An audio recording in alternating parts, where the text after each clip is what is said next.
I found myself in this warped cycle of, oh my God, but I still got to pay bills. We still have a mortgage. We still got to pay this. But to get those things, you kind of got to either hurt people or ignore people being hurt. Today's guest is Rendel Solomon, a Chicago entrepreneur working to democratize wealth. After 13 years in private equity, where he rose to managing director, Rendel left in 2020, moved by the deaths of George Floyd and Breonna Taylor to pursue racial equity through finance.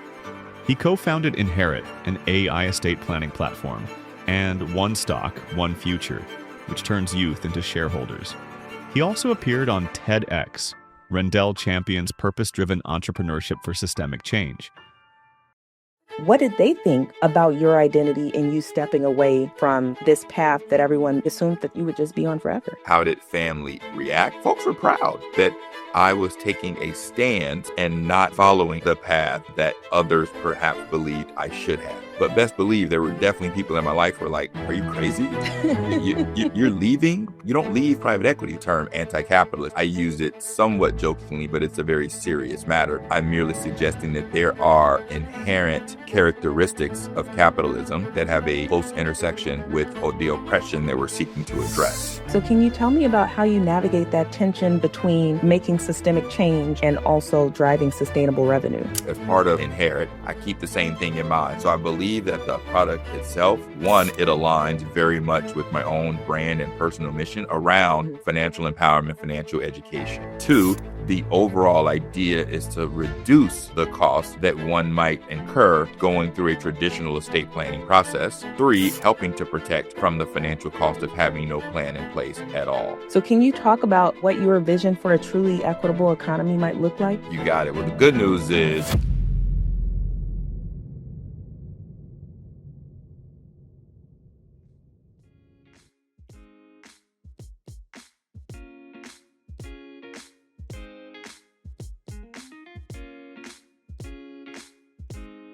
Is your brand polished on the outside but messy behind the scenes? The logo is clean, the colors pop, but the messaging is confusing and the content is all over the place. And the conversions, they flatline because of that. That's what Thread Strategy steps in. We help purpose-driven brands clarify their voice, unify their visuals, and build strategies that actually work online and in real life. At Threya, strategy isn't an afterthought, it's the entire framework. We're not here to just sound good. We're here to build bold, integrated brands that shift culture and scale impact. So if you're done winging it and you're ready to build with clarity, confidence, and consistency, head to ThreyaStrategy.com. That's THREI strategy.com and book your brand clarity session today. Because good visuals are cool, but strategy, that's what scales. Welcome to the Purpose Profit Shift, where real stories about bold shifts illuminate how we can create a new economy. I'm your host, Rachel Bernier-Green, social entrepreneur, activist, and founder of EJ Consortium, a finance and operations consulting firm designed to help purposeful businesses change the world. Today, we're joined by Rendel Solomon, a Chicago-based entrepreneur whose family journey from sharecropping to shareholding has become the foundation for a remarkable mission of wealth democratization. After 13 years in private equity, leaving as a managing director, Rendel made the bold decision to leave his lucrative career in 2020 following the deaths of George Floyd and Breonna Taylor, pivoting to fight for racial equality through finance. He's the co-founder of InHeirit, an AI-enhanced estate planning platform breaking down cultural taboos around death and legacy planning, and the founder of One Stock, One Future, an initiative that's turned thousands of youth into public company shareholders. A TEDx Chicago speaker, the phrase sharecropper to shareholder, Rendel represents the powerful intersection of purpose-driven entrepreneurship and systemic change. His work spans from supporting diverse fund managers through VC Include to winning the 2024 Southside Pitch Competition with InHeirit. Today, we'll explore how this recovering engineer, reformed private equity investor, and aspiring anti-capitalist is building businesses that keep wealth within communities for generations. So Rendel, thank you so much for joining me today. I am so excited to have you here. I know we always have great conversations, and I can't wait to see what we get into today. Thank you so much for inviting me. Really happy to be here. And please remind me to bring you on the road for any of my shows or performances or speeches to have you do my introductions. That was perfect.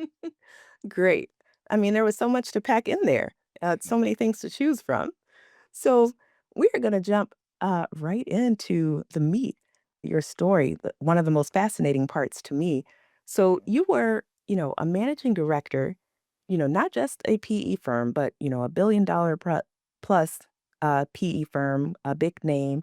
And by most measures, you made it. That was the pinnacle. So what was the moment in 2020 when you realized that you had to walk away and answer a different calling? Thank you for that question. That was indeed a very pivotal moment in my life, a life that had, for the most part, been pretty linear, even Yeah. though having grown up low income, west side of Chicago, we'll talk more about that later. But thankfully, my parents had me and my sisters on a path, education, get the job, make some money, like things were working. So then 2020 comes along, and while it wasn't an instant shift for me, it was something that had been gradually growing. Two words you used in describing your own background, but also in describing mine. I'm going to use the words activism and anti-capitalist. Now, activism, people think radical, they think protest. I Hmm. just think of activism as being willing to speak out against things that may Yes. be unpopular to speak out against. So that's one. That was my version of activism. And I found that in the space where I worked, Rendel Solomon, the budding social activist, financial activist, could not operate and be successful within that space, which is wrought with all the systemic issues that we can Right. go on and on about, the exclusionary practices of who gets to manage capital, the VC capital going to entrepreneurs, and the lack of capital towards diverse entrepreneurs and diverse fund managers. So I'm experiencing that in a space where I'm getting some levels of individual success, but my individual success was, in my mind, starting to be overwhelmed by the fact that the majority of people who look like me weren't doing well. So therefore, my individual success was no longer as satisfying, one. And two, I'm limited in the things that I can say and do in Right. order to speak out and protest. And the term anti-capitalist, which gets thrown around a bit, I use it somewhat jokingly, but it's a very serious matter. People hear me say that and they think, oh, well, what else are we going to do? We're going to be socialists or communists? And I'm not here to speak about political or economic structures. I'm merely suggesting that there are inherent characteristics of capitalism that have a close intersection with the oppression that we're seeking to address. And it's difficult to Absolutely. extricate them. And so the mere participation in capitalism unfortunately leads to the same oppression they were trying to fight against. So I found myself in this warped cycle of, oh my God, but I still got to pay bills. We still have a mortgage. We still got to pay this. Right. But to get those things, you kind of got to either hurt people or ignore people being hurt. That's a sort of a big picture approach to it. And it's not that simple, but I started to feel that during my time in private equity and decided, you know what, I needed some space to allow my brain to rethink what it is I had been programmed, in a sense, to believe and understand for that first 40 years of my life. Absolutely. And that takes a lot of intentional work because, like you said, when you're on that track, so to get to the level within the firm that you were at the age that you were, like you have to be pretty singularly focused. I know people in college used to joke and call me, I won't say the name of the firm, but they would use the acronym of the firm and then my name. And that was a way to differentiate me from other Rachels because that was so much a part of my identity that people just assumed that, Rachel's on partner track. She's going to do X, Y, or Z. And I did take that to, a certain level. I did, all of that sunk in and it did feel kind of like my identity. So walking away was a complete mind warp in some ways. And so I'd love to talk about that process, kind of what you were thinking as you walked away. And then also tying into that, we've talked about your family, and you often share that your family went from being sharecroppers to shareholders within 68 years. Along that journey, I imagine that, your family had to sacrifice a lot of things for you and your siblings to get you to where you were, to position you Mhm. to where you were. What did they think about your identity and you stepping away from this path that everyone, maybe assumed that you would just be on forever? So let me take the family and then I'll get back to my mindset second. thankfully, I was in sort of a blessed and fortunate position. I've lost both my mom and my dad. My mom back in 2006, my dad in 2020. And my mom was only 47 years old, and my Right. dad was a little over 60, in his mid 60s. And with mom, it was interesting. I've shared that my mom's approach to raising us, my recollection, trying to think back, is one of focus and discipline early on. I remember the intense Mhm. focus on education. There was never a lot of idle time. There was always extracurricular programs and activities, either after school, weekends, summers. Like, she always had us in things that pushed us forward academically. And for all intents and purposes, that worked. I went on to be in the part of the first generation in my family to go to college, engineering degree from Tulane. Both my younger sisters went to U of I, Champaign, and even for high school, for those in Chicago listening to this podcast, you'll know these schools. But I went to Latin. My middle sister went to Providence A&L, and the youngest sister went to Walter Payton. So we Okay. all got a great education. But I do recall sort of at age 16, 17, like once we were starting to approach early adulthood, mid-teen, early adulthood, hitting 18, I wouldn't say mom backed off, but we had freedom to make decisions for ourselves. I think that she So recognized grateful. that she poured in all that she could up to that point. Doesn't mean she's disowning us or not caring for Right. us after that. It's just, I've done what I can do. Whatever mistakes you're going to make now, whatever decisions you're going to make, that's on you now. I've given you and helped you gain the tools. Right. Also, you talk about the sacrifice piece. As a parent now, my daughter, Savannah, I'm able to be in her life, especially in this first 3.5 years, in a way that unfortunately my mom couldn't, especially as we got older, because she had 3 kids. My dad struggled with alcoholism for many years. He did work and provide, and he was around, but mom carried the bulk of that weight, which meant that she's working, from as much as I can remember, 2 jobs. So Yeah. she's leaving the house at 6 a.m.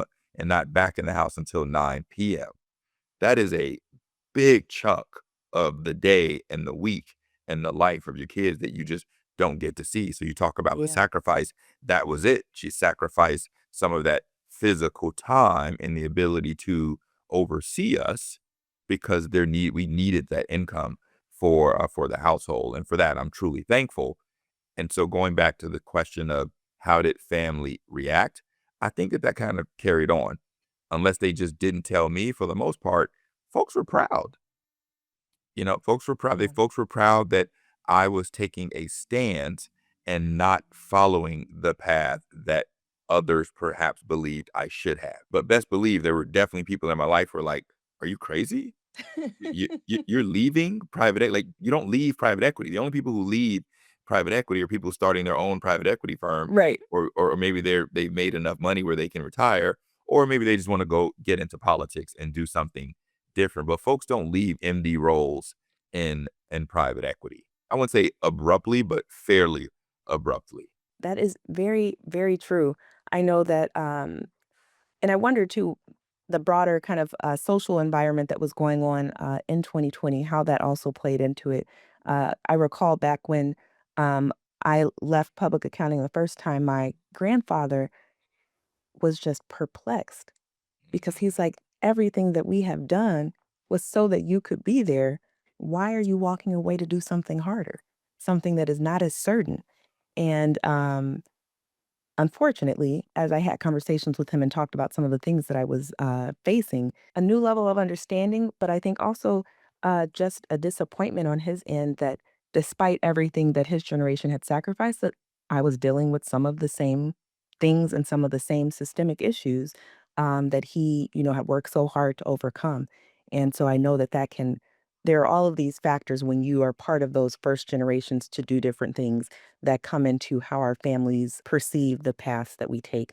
But it is wonderful that, you still have your siblings here and that they were able to provide support and be proud of you for taking this next step, even if some of your colleagues thought you might have been a little crazy. And just to be even more transparent, I got plenty of inspirational messages from people who said, "Oh my God, Rendell, I've wanted to do that for so long." Really? And unfortunately, absolutely. Yeah, I think it's really worth noting.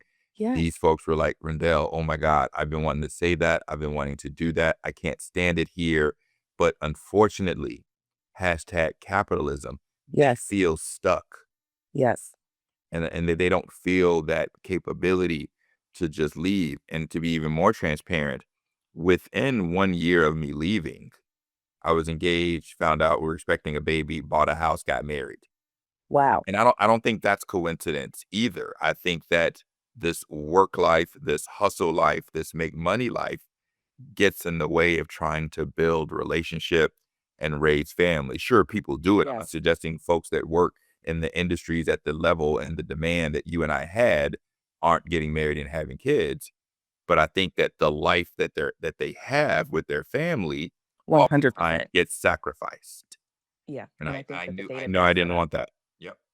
I didn't want that kind of life. Doesn't mean that as an entrepreneur now, which we'll get into, means that I got like an abundance of time, but there is a little more flexibility Yes. there than the rigid structure and the travel schedule and the trying to raise money for PE that would have had me getting FaceTimes and texts and phone calls about Savannah's first step, first tooth, first Right. smile, first words, first putting on her clothes, potty training.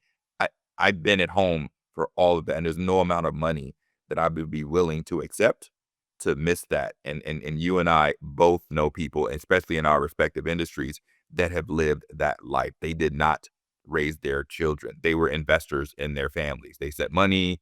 They showed up what they Investors in could. their families. They were investors in their families. They provided capital, whether it's the man or the woman, and Right. they weren't there in the And way that I knew I wanted to.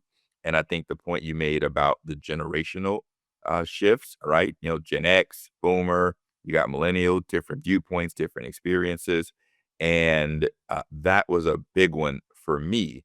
That conflict with particularly African American male boomers mhm. and the view of what success should look like, what excellence looks like, and this belief that, well, if you just keep making a lot of money, you can fix Right. those issues that you want to go protest and scream about.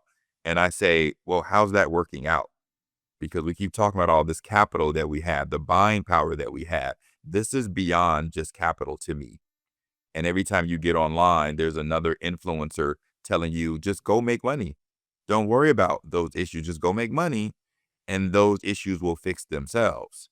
And I just fundamentally don't believe in that. I don't believe mere act of going to try to generate as much capital as you can will resolve systemic issues, because the process of generating that capital, in my opinion, leads people to simply become the one with the whip and not the one being whipped. And that's, again, that's just, A it's a conversation people don't want to have. whole conversation that people don't want to have. They feel insulted by, and that was a lot of the conflict that I experienced as well. One more item about the conflicts at work. You asked about my feelings. I'm gonna give you a very direct and poignant example of the conflict I was experiencing that led me to say, you know what, I can't do this anymore.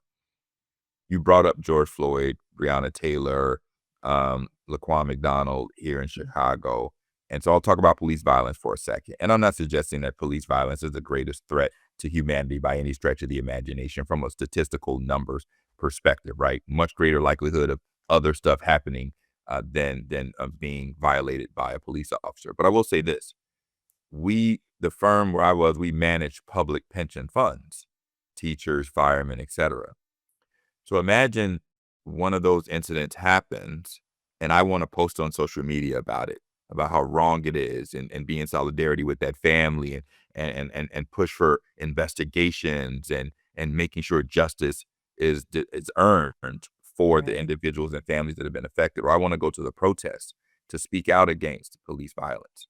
The very next week, I could find myself in the meeting with their board begging for $10 million to manage some of their capital. Yeah. An inherent I'm gonna let that sit there for a second, right? I want to go inherent conflict. protest. I want to go protest police violence, but also got to put the suit on and the happy black man face and say, "Hi, we're really good at managing money. please let us manage some of your pension dollars. And Right. but in the back of my mind, I'm thinking about historically their views around certain groups of people, their treatment of certain groups of people. But I got to put the happy black man face on.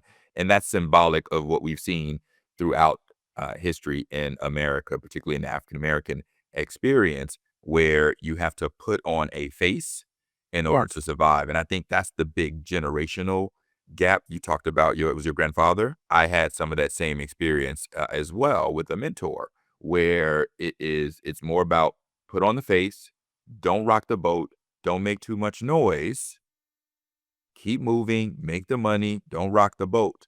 But I think that what you and I have, Rachel, with our education, with the jobs that we've had, what I don't think they appreciate is the sacrifices that they made gave us the ability to do more than just sit there and be happy with what the crumbs were being provided.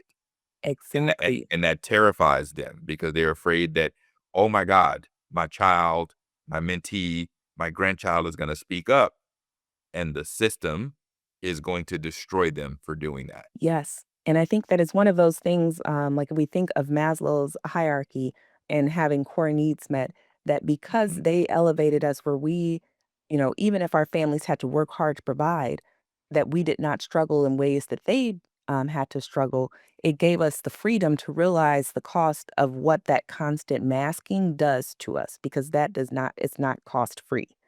And the toll that that can take on a person and their psyche is something that there was no space for, in a lot of ways, for previous generations to realize. And then now we're realizing, my soul is never at rest when it's constantly warring between these realities that I'm seeing as a Black person in America and what I am expected to, show up and perform at a certain level to get through day to day in corporate. And I want to go back to 2 points that you made that I Yeah. thought were especially poignant. One, the kind of anti-hustle culture is something that I know we give the what are they, Gen Z, a lot of flack for it, but I've learned a bit from them, and I that's something that we very firmly espouse with in our company, that we want to get our clients to a place where they can just flat out reject hustle culture. That we don't want Yes. to build companies based on hustle and just sacrificing everything else in your life. The And sleep we when you were the sleep when you die mindset. I cannot stand that phrase. Yeah, it's insane. And when you were describing that and some of the moments that you were able to show up for Savannah, it reminded me, I saw on social media a couple weeks ago a walk of a bunch of Black fathers in Hyde Park. And then I think I saw you, you know, with Savannah in a stroller on this walk with all of these Black fathers. And my first thought was like, man, I wish I'd known about that so I could have told my husband to go. But it just like warmed my heart to such a level to see all of these engaged fathers just hanging out with each other and bonding and really making I don't it, wasn't designed to be like a political stance, but Mhm. the act of gathering that many people and the attention that that's gathering as you are walking, through this very populated part of Hyde Park, that reshapes narratives and thoughts that people carry around, and the privilege to be able to do that. It was a beautiful thing. It's an organization called Daddy Victory Club, and we take a walk about once a month. And the one we did back in June, we just had one last Saturday, and then the one we did in June is the one that folks started seeing that went viral, where you probably saw Ah, people with yes. Savannah, and part of that was because a buddy of mine who used to be on the radio here, Kyle Santilli, he's in Atlanta now, a really good dude, but he was in town for the Okay. walk. And so he walked with his older son. And so he asked a few brothers to say their name. So then he creates a post. And because he's a media personality and a radio personality, Yes. it started getting picked up. And next thing you know, his TikTok had like 10,000 plus reactions. And if you get 10,000 reactions, can we imagine how many views you've got? Mhm. I don't know what the ratio is typically to reactions to views, but my guess is it's anywhere from 50 to 100 times the number of views on the platform. And so then more media, more press started picking it up. There have been a couple of news stories. A good brother here in Chicago named Corey Marshall is one of the founders of that organization. So there will be another one. You'll be able to tell your husband about it, and he can bring your baby along. These are the things that there are all of these human sides of the decisions that we make, and being able to show up for those things, because to a certain degree, I know that the generation before me, even though they made these sacrifices, as I'm having conversations with them now, sometimes they're telling me, I wish that I had the freedom or the ability to do things different, to be present Yeah. for those moments. Those are the things that actually matter. I mean, there's some intentionality that's required, obviously having that freedom and that flexibility, but it's also about the intentionality and saying, you know what, I'm going to do it. We're as part of InHeirit, which we're going to get to. I'm going through an accelerator right now. We were accepted to Pharrell's Black Ambition Oh, congrats. prize competition. Yeah, so we're going through that right now, and these first few weeks are all about founder wellness, and so it's not even about the company. There's no Yes. session has been about what does your company do, how do you generate revenue, your pitch deck, your sales model, your investors. love It's that. about us as founders and as entrepreneurs, and most importantly, as human beings. Yes. And I was on a call just the other day, and one person talked about how they weren't able to do some of the activities and the worksheets for the program because they're scheduled this and they didn't have time for that. And the moderator, organizer, leader, or the coach said to them, it's a very simple phrase. They said, so let me understand this. You don't have time in your schedule. And they paused. And she re-emphasized the term, your schedule. And then she said it again, your schedule. Nobody's creating your schedule for you. So if you don't have time in your schedule, you didn't put the time in your schedule. And it's easier for us to say, oh, but I had to be here and I had to be there and I had to be here and I had to be there. No, those people will be just fine if you don't show up. Make a decision to show up for the things that are important to you. And if whether it's missing a day of work, not going on that trip, delegating something to someone else, but find that time as opposed to waiting the 20 years and saying, oh man, I wish I would have. Glad that they have that accountability, and I love to hear that they have that focus on entrepreneurial wellness. We actually have, as part of our onboarding process for our clients, have an entrepreneurial wellness assessment for them to complete, and then we track over time how, because we want to, obviously we want the business to do better, but we also track their personal net worth, their wellness, how the business is impacting their lives. Because if we're not taking this holistic approach, then in my mind, what are we doing? Absolutely. The business can't survive without the human. Yes. And we forget that so frequently.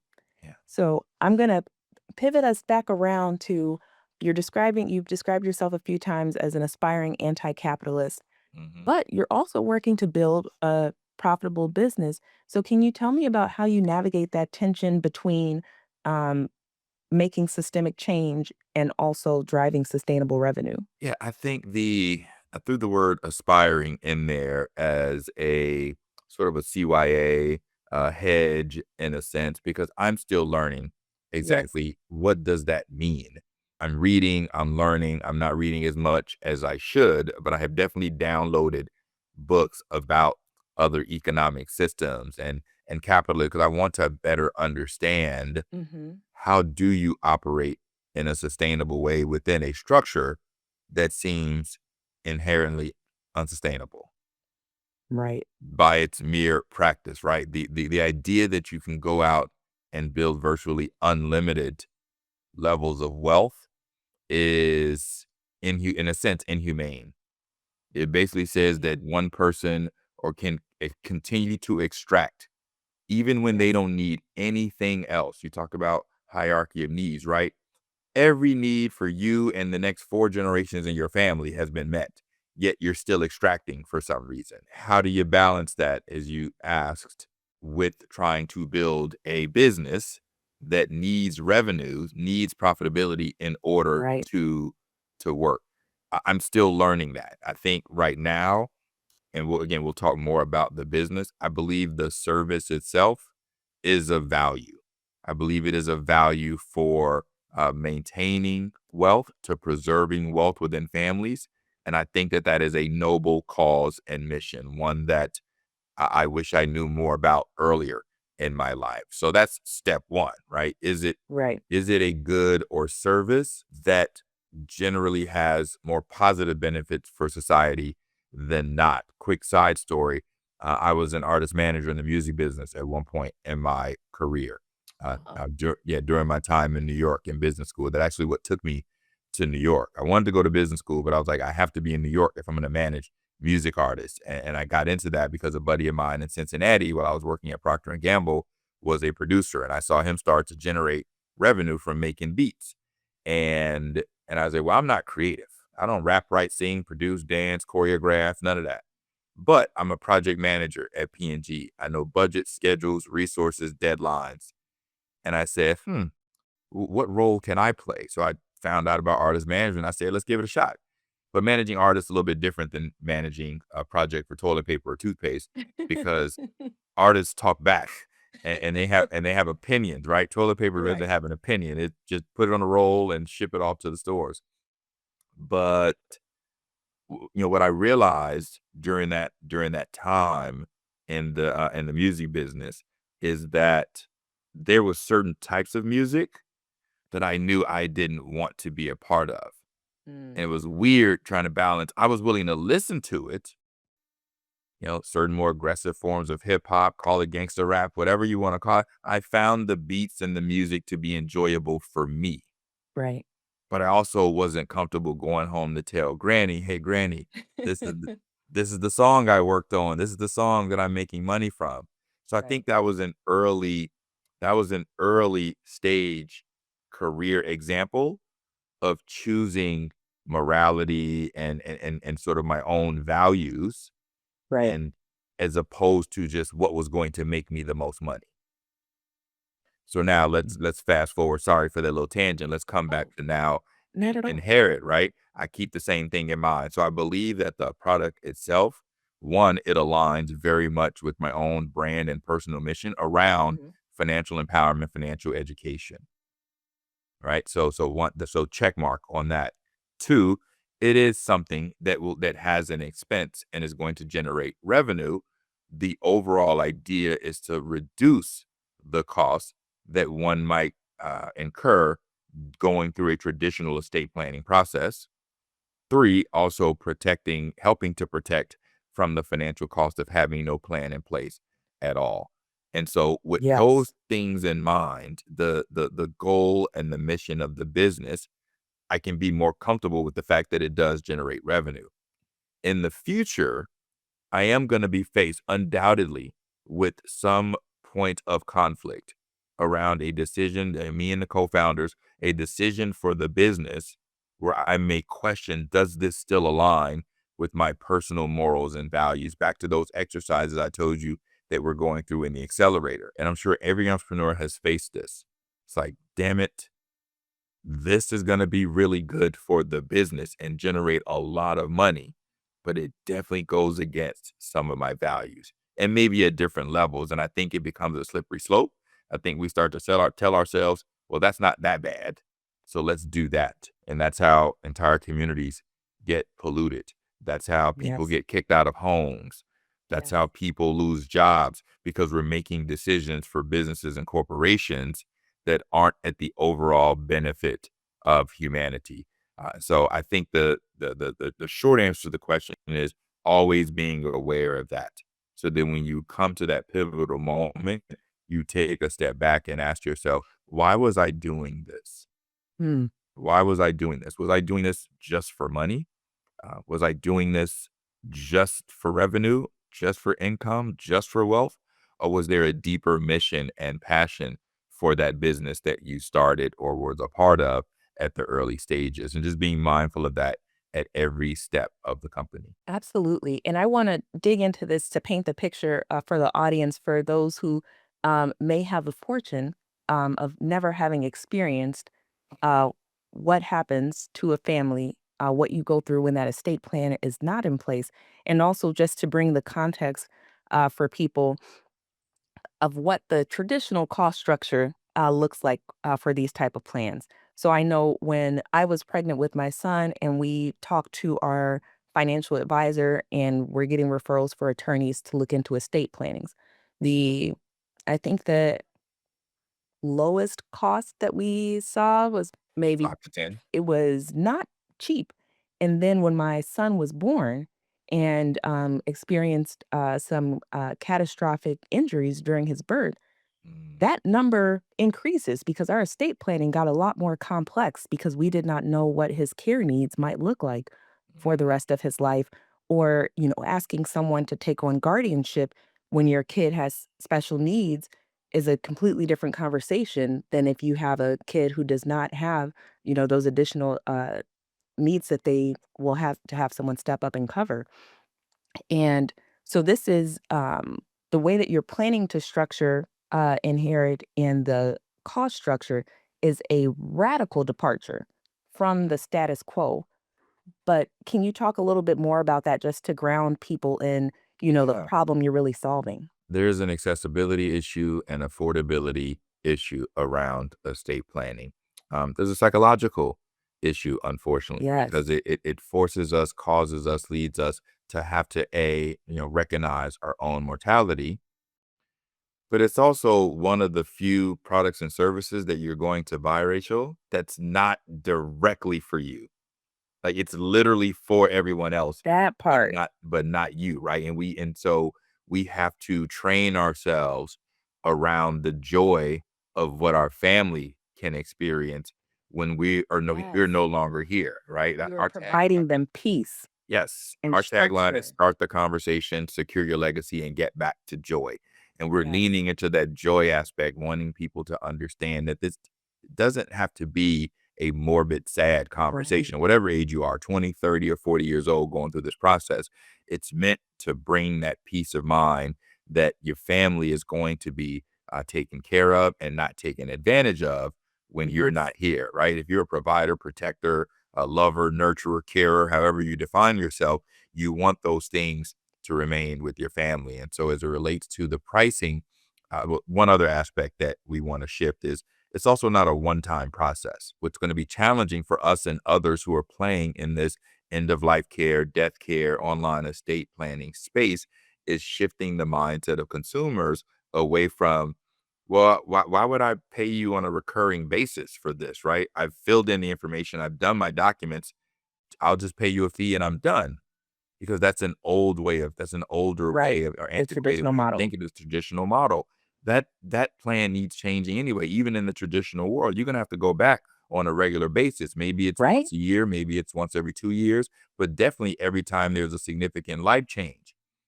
New kid, new partner, separations, divorces, moving cities, buying a new home, getting a new job, opening a new investment account. Every one of those activities requires an update to the estate plan. And guess what? You're going to call that attorney. And this is not to say don't use attorneys, right? Right. We're not here to replace lawyers. We're not lawyers. We're an online system that seeks to facilitate that process that hopefully will bring hundreds of thousands or millions of more Americans into this step of taking an estate plan. And so that Yes. they're not worried about, oh, I have to call an attorney right now. In the same way that TurboTax shifted the accounting field, Right. didn't eliminate CPAs and accountants. They're very much an integral part of what TurboTax does. TurboTax just said, look, you don't have to go to an office to do your taxes now. You don't have to bring a box of paper in. With technology, just upload your W-2 and you're pretty much done. And for most people, that was a great way to get it done. Let's go back to the music business for one more second. I was in the business and I got into it in part because of the shift that I saw happening 2000, 2001, 2002. These are my first 2 years out of undergrad. So I'm leaving undergrad. I'm an adult now. The dot com has come and gone, but there's still amazing companies that have been formed, the Googles, the Apples of the world that were starting to take off. And I'm looking at the music business that my buddy was in, and I'm looking at artist management, and I'm thinking to myself, this industry seemed to be going through a bit of a shift. I don't know what's going to come on the other end, but something's changing with how we consume music. This is the era of ringtones. It's the era of Napster and LimeWire. And I watched the music industry almost implode. because they had no idea how to deal with the fact that Right. people were stealing their music. And so what did they do? They reacted. They started suing people. They started putting lockdowns on how music could, and that was just not the right approach. They didn't know that at the time, but they were fighting for their life. It was a survival mechanism. So then iTunes, iPhone, other devices, Spotify, Pandora, and what you saw happen in the industry, Rachel, is that it went from 90% physical consumption, so still CDs and some records, Right. to flipping the entire other direction 20 years later. You look at a chart of the recorded music industry right now, and as someone as analytical and as intellectual as I know you to be, you'd be fascinated by this chart because you literally see it drop to from I'm maybe bastardizing the numbers a bit, but let's say it was at a $18 billion, $19 billion industry, drop to like 4 or 5. I mean, it's bad. And then you see it jump back up into those mid to high teens, but now 90% of it is streaming and downloads. The industry found a way to reinvent itself in terms of, and consumers reinvented how we brought in music. As I think about estate planning, my faith, my hope, my belief is that there's going to be a path that where we see consumers move from that physical binder of files sitting in a safe or a closet Right. to being stored in an online cloud system like InHeirit. So now everything is there. It's accessible by multiple people that you delegate. If the house burns down or you're in a tornado or you're in a flood, and I'm using those examples purposefully, thinking about the unfortunate natural disasters that we've seen just in the past 12 to 18 months, Right. guess what? Those files are still there. So even so, it's not just a death platform. It is truly a life platform because everything you need from you're looking for a birth certificate or your passport information or your child's document or the deed to the house or the title to the car, it's all sitting right there. So you can start to rebuild more efficiently as opposed to having to go to every single office and in the downtown of your city trying to figure out, oh my God, how do I get these files? I lost all my IDs. How do I even prove who I am right now? As you were talking about that, and then also the music industry example of how new information came to play that fundamentally reshaped how things were done. It reminded me of something that I heard you say once about one stock, one future. How when you came into it, you didn't. One thing that didn't come to mind at first is that some of the families wouldn't even be able to redeem their stock certificates because they didn't have bank accounts. And um, so when we're talking about kind of reshaping industries and ways of doing things, sometimes we encounter an unknown like that is necessary to completely address the problem. So can you talk a little bit about um, how you took when you found that information out, what you did at that point to instead of being like the music industry was and just be reactive and panic Yes. to actually problem solve? So bring me back to that point if I forget, but I have another backstory related to trying to solve the investing Oh, perfect. challenge that we've seen in the country, particularly with trying to get young people started, because there's lots of programs for kids out So there. many. And so let me talk about part of the inspiration for One Stock, in addition to me giving stock to my niece when she was 8 years old, which I do talk about in my TEDx, so I won't go through that story right now. Please visit sharecropper.shareholder.com to see the TEDx. But We'll drop that in the notes for the please podcast. do. Please do. But Chicago Urban League played a key role in the development of One Stock, One Future and a leadership development program called New Leaders Council. So One Stock, One Future was actually my capstone project for that Okay. 6 month, I think maybe 6 to 9 month leadership program here in Chicago. And I was asked by the Urban League to come in and teach a workshop to kids about investing. And there was a financial institution, I forget which one, but no free ads. There was a financial institution that agreed to provide some funds to these young people to open brokerage accounts. Okay. And so this is 2016, I believe, around the time I came up with the idea. So I agreed to go teach this workshop to these kids, meeting I think once a week on Saturdays for the next few months. I showed up to the first session, Rachel, and there were 3 kids in there. 1, 2, 3. And I asked myself, thinking about what my mom went through, the program she had us in. You told my mom there was a financial institution that was going to give us $200, $300, or $400 for opening an investment account. She's like, you're there. We're getting you there. I don't care what it takes. We didn't have a car. Maybe Granny have to bring her car over to get, but we were going to get to that program. The same way folks go get in line for these Jordans. I'm not here to criticize. I'm merely acknowledging. What do they say online nowadays? We listen and we don't judge. But there are lines for new shoes. There was no line to get these stocks. And I asked myself, I said, man, what? Why aren't they here? I asked the Urban League administrator. I was like, did you guys not market this thing? Did you not go into the community and go to the schools and go to the other programs to actually draw the kids in? Did you simply send out a newsletter and hope they would come? And so I took a step back, also thinking about upbringing challenges that I saw on the west side of Chicago. And I said, maybe there's a deeper reason they aren't here. Maybe the parent or parents simply couldn't get them there.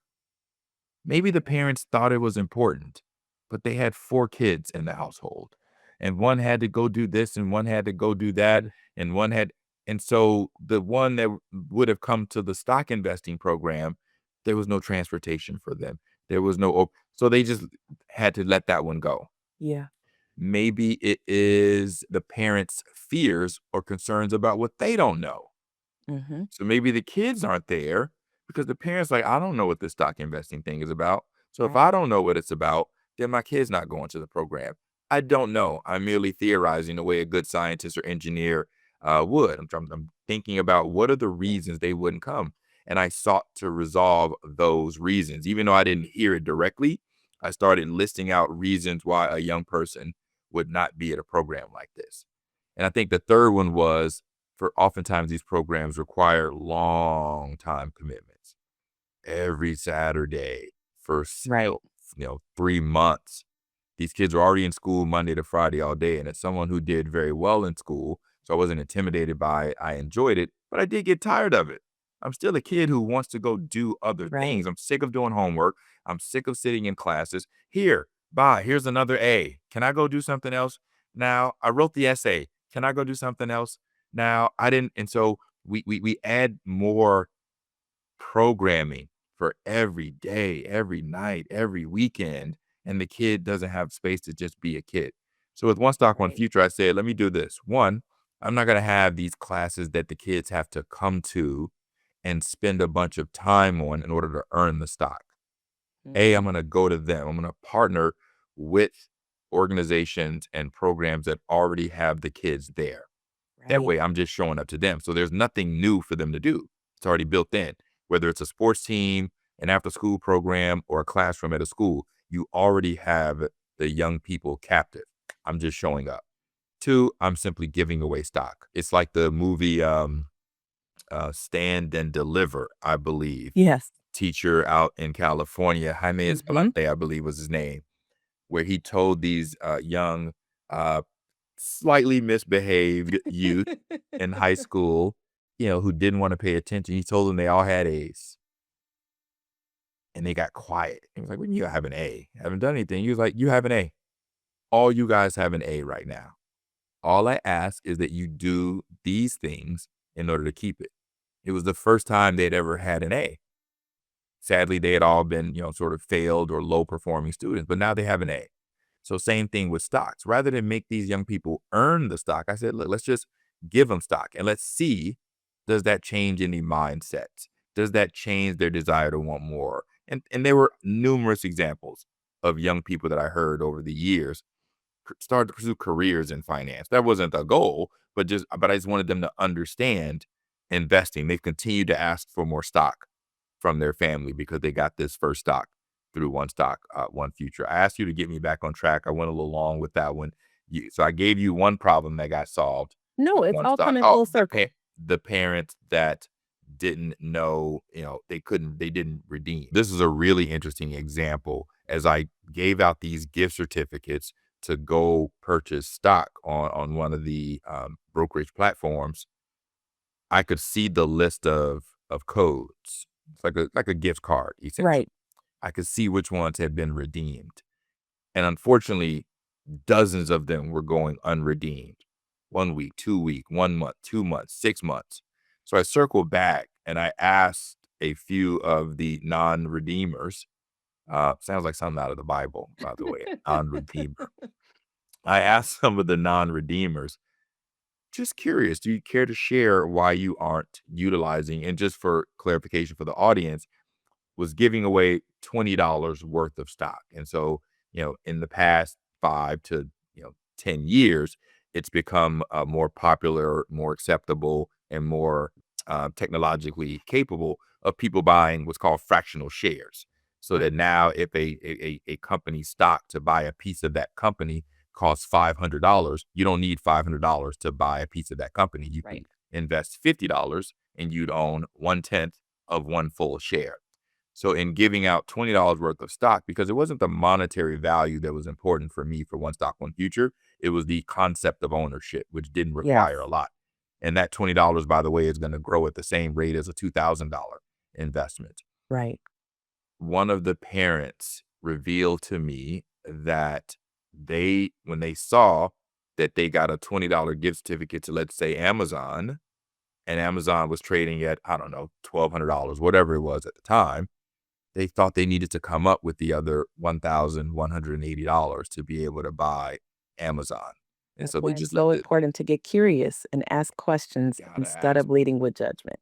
Absolutely. And so I was able to then start to do more explanations and I included that information and tried to make it more explicit that they could indeed buy a piece of Amazon for that $20 that would generate the same level of benefit as someone who was able to invest a lot more money. So yes, conversation, dialogue, asking questions, curiosity will often lead to solutions that you weren't necessarily aware of. And I think that that's something that is a key takeaway for people listening.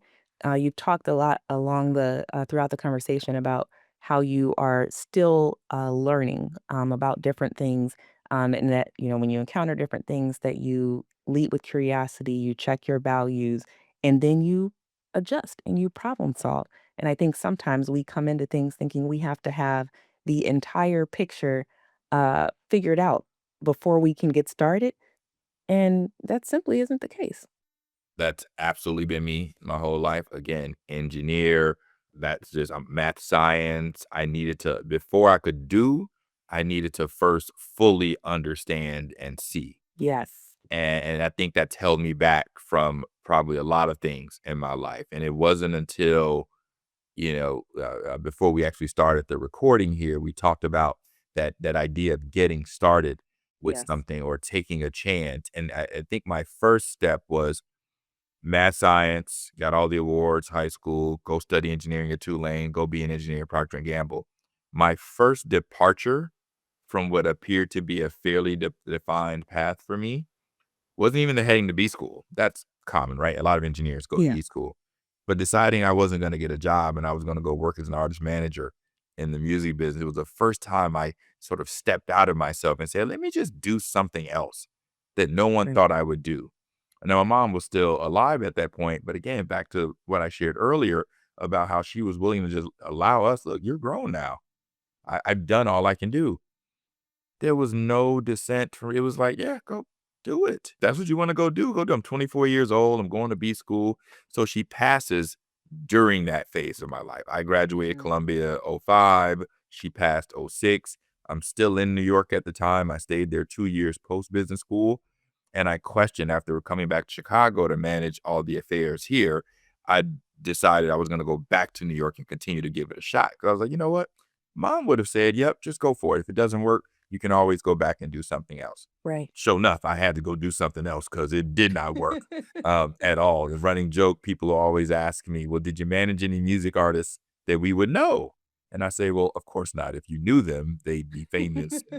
I'd still be in the music business right now. But talented artists, but again, just didn't quite work out, as it is with most people entering careers in music and entertainment, is that everyone's not going to experience the same level of success. But he's doing fine. I believe in New York, a really talented kid named Akil Dasan. I call him a kid, But here we are now, man, 13 or 18 years removed from me leaving New York, which is kind of insane to think that it's been that long. Some people are forever kids in our mind. My baby sister is in her 30s and married, living in a different state. Still a kid. Exactly. Say your baby sister. Say your baby sister. Yes. Yeah, so getting started is key. Just taking the step. I don't know if you saw this, but I did stand-up comedy for the first time about No, 2 I months ago. didn't. Yeah, I have to send you the link to that one as well. And Yes. it went well. I really enjoyed it. And it's one of those things you talk about needing to see the full picture or trying to get to perfection before you take the first step. I had been working on a routine in my phone for 5 years. 5 years? True story. I could pull up a note on my phone that I started back in 2020 or 2021, and I would just write down things that I thought was funny. Mhm. Conversations I was having with people, concepts about everything, relationships, money, politics, sports, eating, the bathroom, just wherever I found comedy, I Yeah. would write it down. And then I would start ordering things, and I would just let it sit. I'd add something else, reorder it, let it sit. Then finally, a buddy of mine was hosting an event here called Vinyl and Comedy, music and comedy function. And he had some professional comics come in to do. I had 4 or 5 of them. I said, bro, let me get 4 minutes as the amateur, right? I won't mess it up. Just give me 4 minutes. And he agreed. He gave me That's the 4 awesome. minutes. I went back to that routine. I started reordering it. I had never delivered it anywhere. I never practiced it in front of anyone except in my mind. But I think because it had been 4 or 5 years, it came off really smooth. Came off really smooth. I went ahead and did it again. And I'm planning to do it a third time in the next several weeks. Oh, awesome. Keep me posted on when that is. When you're saying this, it reminds me of one of my favorite MLK quotes, Mhm. where he says that you don't have to see the whole staircase, you just need to take the first step. Yeah, I think often people don't give MLK enough credit for one, his sense of economic justice overall, Mhm. but the level of strategy and vision that he had. And also, like, and that quote is illustrative of this, that he didn't always start with a grand plan in mind. Right, right. He had the values alignment. He was very clear about what he was here to do. And sometimes you have to start moving before there's a full plan. There's something called coefficients of static and kinetic friction. Yes. And for the viewers who are not into math and science, I'm gonna nerd out on you just a little bit. But Love it. it's essentially all the coefficient of static friction and kinetic friction says is that it is easier to keep an object moving to get one moving from rest. And we've Yes. all experienced that in some way. Once something starts moving, it's much easier to keep it moving. And so that static friction number, which is between 0 and 1. So think about if you're on like super slippery ice, that friction is 0. And if you're on like rough carpet or that might be at a level 1. That coefficient of static friction, it's hard. It's hard to get something moving Yes. sometimes, to open that door, to take that step, to put the foot Overcome in the the water. inertia.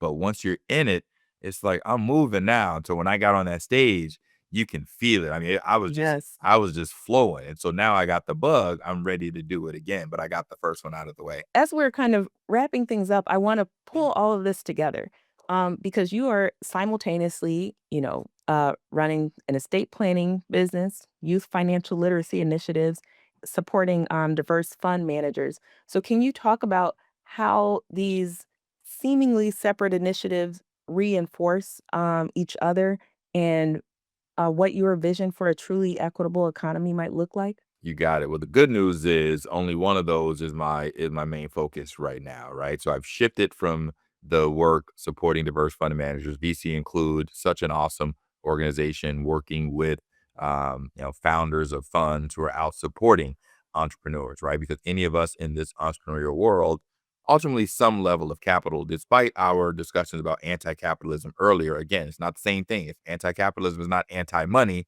It it's is not. it's anti-systemic injustice and the use of capital to oppress people. That's what people Exactly. miss out on, right? Money is Yes. money.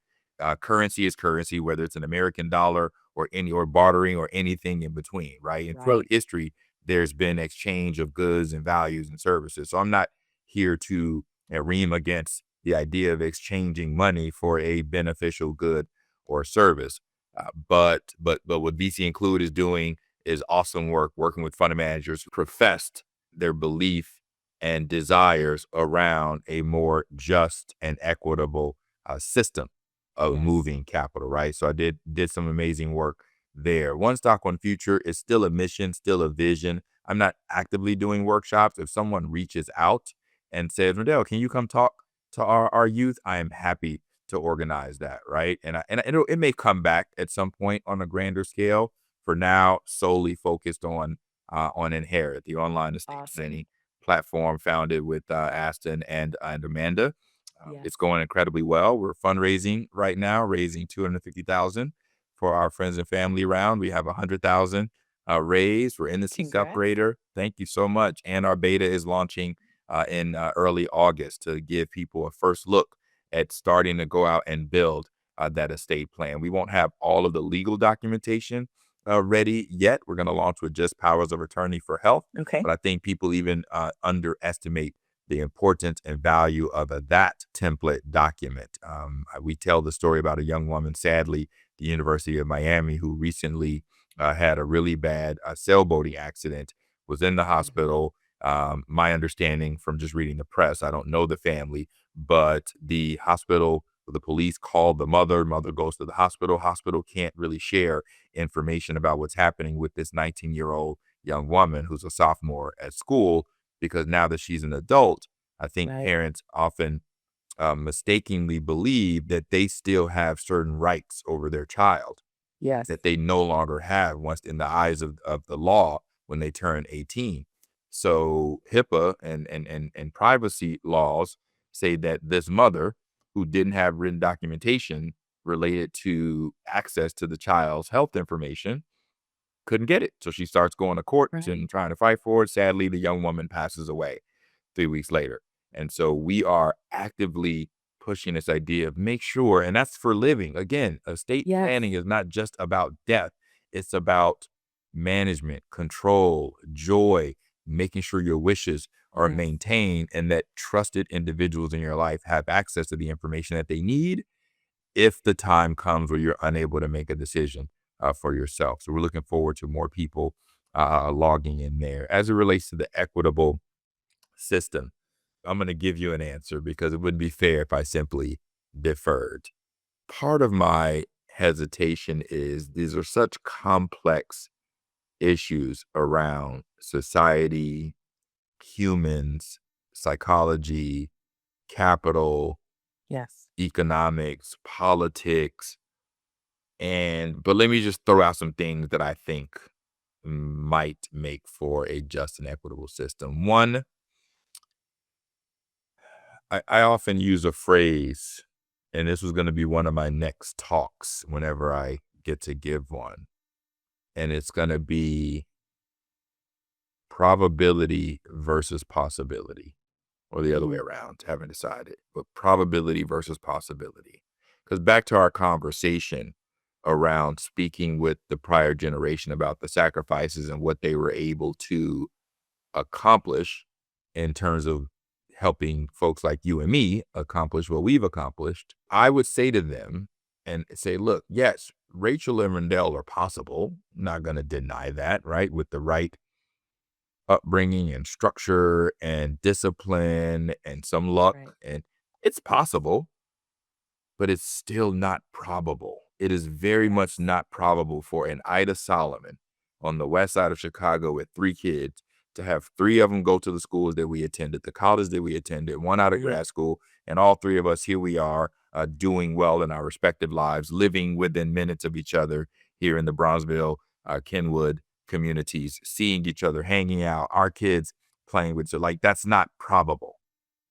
And so when I think about just and equitable societies, I want to increase probabilities of having our needs met, not just the possibility. And for too long, especially again within the Black community, this idea of excellence and overcoming and resilience, to me, that's still all about 1 out of every 10,000 of us Yes. achieving the levels of success that have been defined by others, as Right. opposed to as opposed to one of us having an extreme level of success, why can't all of us have some level of success?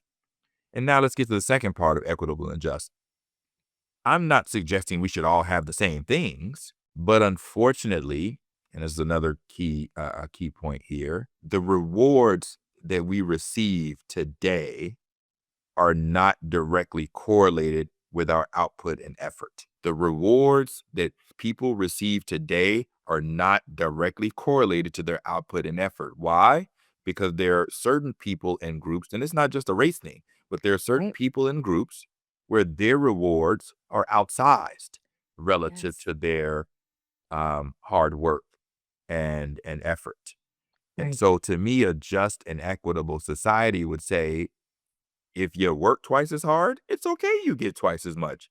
That person chose not to work twice as hard. That's their choice. What's not fair is both people working twice as hard, but only one of them experiencing the career success, the financial success, the whatever, however you define successes.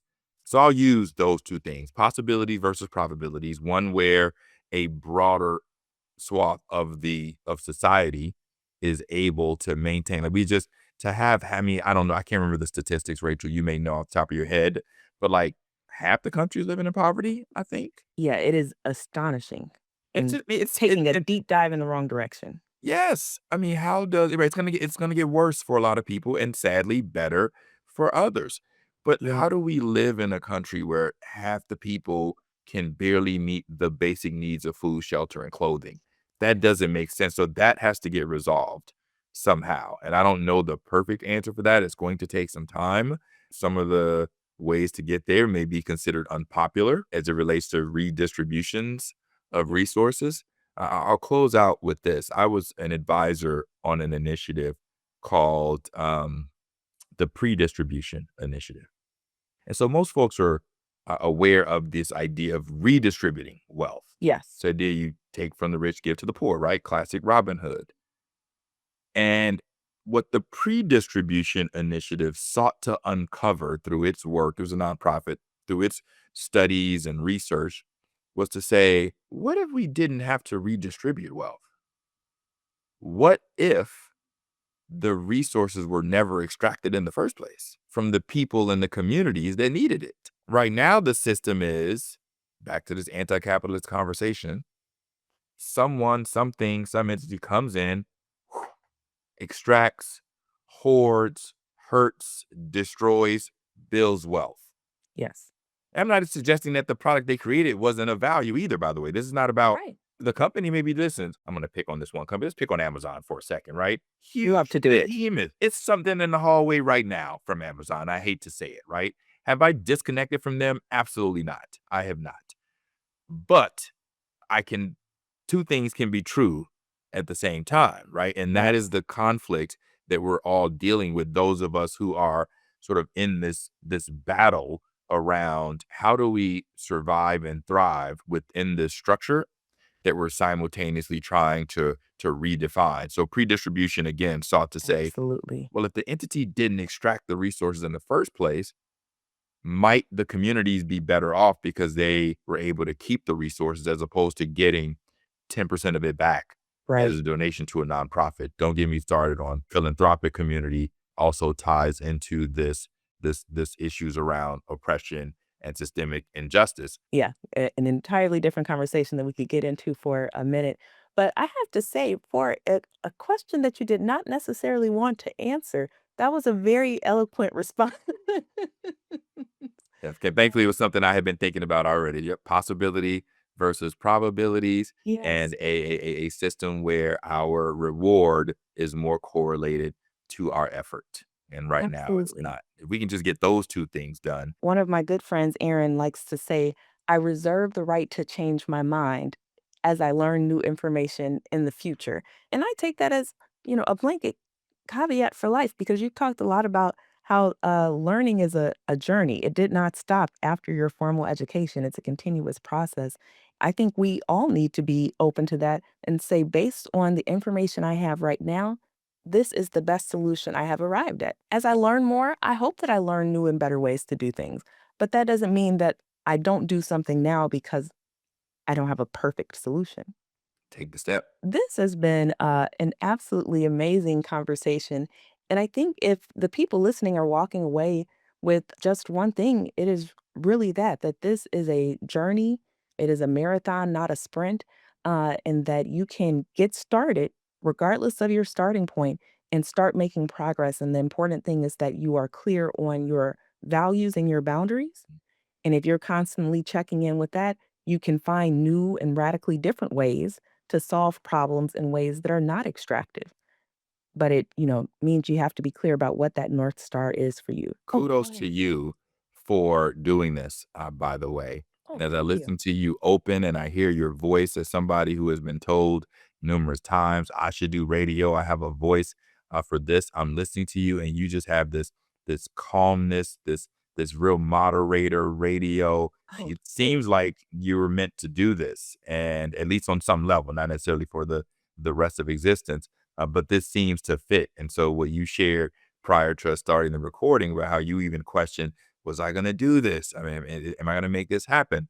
I, for one, am glad you did, not just because you had me on the show, but just I think for us as a community, for other founders, other people working in corporate, anyone who's had to go through this journey of a major pivot is a critical conversation to have. And I think you're a great person to lead it. thank you. I really appreciate it. That means a lot. I was sharing with Rendell before we got started that I actively had avoided, being in the spotlight and trying to push this conversation forward because I'm an introvert and I'm comfortable hiding in the background doing the work. But I do think it is really important that people who are going through these things, thinking through these things, realize that they are not alone and that it is possible to successfully do things in a drastically different way, that we don't have to just stick with the status quo because that's how it's always been done. And so the more people we can bring into this regenerative economy movement, the better off we will all be. Thank you so much for having me. And so, to those of you listening, if you've been inspired by Rendel's approach to building businesses that serve communities while creating sustainable profits, here's how you can connect with his work. You can visit getinherit.com to learn about their estate planning platform. Most importantly, I think that Rendel wants you to remember when it comes to the work that he's doing with Inherit is to start the conversation about legacy, reframe it that this is not just about death and morbidity, it's about living to secure your family's future and get back to joy. And so you'll be able to find all of these notes in our show notes, and you can follow Rendel's journey on LinkedIn, where he is regularly sharing insights. And maybe he'll share a little bit of that stand up comedy there too, so we all can check that out. And if this episode resonated with you, I'd love for you to share it with someone who needs to hear it. Subscribe to the Purpose Profit Shift wherever you get your podcast, and join us next time as we continue exploring what's possible when business becomes a force for justice, sustainability, and profit. Remember, the future of business isn't just about what you build, it's about who you become in the process and who you bring along with you. Until next time, keep shifting. I'll talk to you all soon.